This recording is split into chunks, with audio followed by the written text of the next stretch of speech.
امام ابن قیم الجوزیہ رحمہ اللہ تعالی ارشاد فرماتے ہیں کہ لبیک کے اندر یہ گہرائی بھی پائی جاتی ہے کہ لفظ لب سے بھی ماخوذ ہے. لب کسی چیز کے جوہر، نچوڑ اور خالص چیز کو کہتے ہیں. گویا آپ تلبیہ میں یہ کہہ رہے ہوتے ہیں اللہ میں ساری محبتیں، ساری چاہتیں لے کر حاضر ہوں، اور لب لک، اے اللہ خالص ہو کر حاضر ہوں، خالص ہو کر حاضر ہوں، خلوص نیت کے ساتھ حاضر ہوں. لبیک کے اندر ایک اور مفہوم الالباب کا پایا جاتا ہے، کسی کو اپنے قریب کر لینا، کسی کو اپنے آپ سے مانوس کر لینا. آپ یوں بھی کہہ رہے ہوتے ہیں اللہ تیرے قریب ہونے کے لیے، تیری قربتیں حاصل کرنے کے لیے، تیری محبتیں حاصل کرنے کے لیے، تیری وفائیں حاصل کرنے کے لیے لبیک اللہم لبیک لا شریک لک لبیک ان الحمد والنعمت لک والملک لا شریک لک. پھر تین اللہ کی خصوصی صفتوں اور اس کے احسانات کا اور اس حوالے سے بندے اور رب کے تعلق کا تذکرہ کیا. ان الحمد سب تعریفیں بھی تیری، والنعمہ سب احسانات بھی تیرے، والملک سارا اقتدار، ساری بادشاہت بھی تیری، لا شریک لک صرف تیری، تیرے علاوہ کوئی تیرا شریک اور سہیم نہیں ہے. اے اللہ میں تو کسی اور در کی ٹھوکریں کھاتا ہی نہیں ہوں، میں تو کسی اور کی چوکھٹ پہ جاتا ہی نہیں ہوں، میں تو اپنی زندگی میں کسی اور کو مشکل کشا، حاجت روا سمجھتا ہی نہیں ہوں.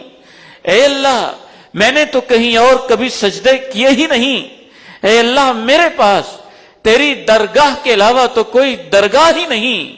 لبیک اللہم لبیک لا شریک لک لبیک ان الحمد والنعمہ والملک لک لا شریک لک. اس میں اور غور کرتے چلے جائیے.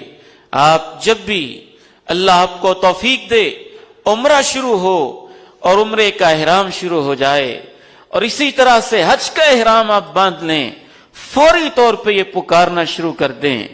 جس قدر زیادہ آپ لبیک کہتے جائیں گے آپ کے حج کے ثواب میں اضافہ ہوتا جائے گا.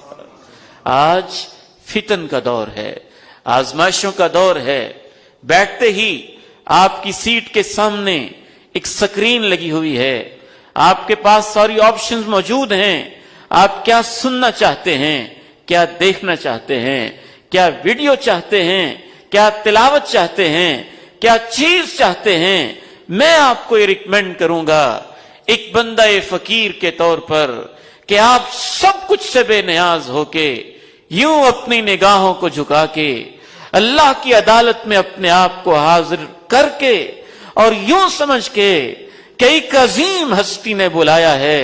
لوگوں کو اس پہ مان نہیں ہوتا کہ M P A, M N A, minister, P M, C M, president فلاں شخص نے بلایا ہے. کتنے خوش نصیب ہو میرے بزرگوں اور میرے عزیزوں، ماؤں بہنوں بیٹیوں، آپ کو تو فرصت نہیں ملنی چاہیے کہ اللہ تو نے مجھے بلایا ہے، تو نے مجھے بلایا ہے. لبیک میں حاضر ہوں نا، لبیک میں حاضر ہوں، میں بار بار حاضر ہوں. پوچھا گیا سب سے افضل حج کون سا ہوتا ہے؟ فرمایا الحج والثج، سب سے افضل حج وہ ہوتا ہے جو حاجی اپنے حج میں سب سے زیادہ لبیک اللہم لبیک کہتا ہے.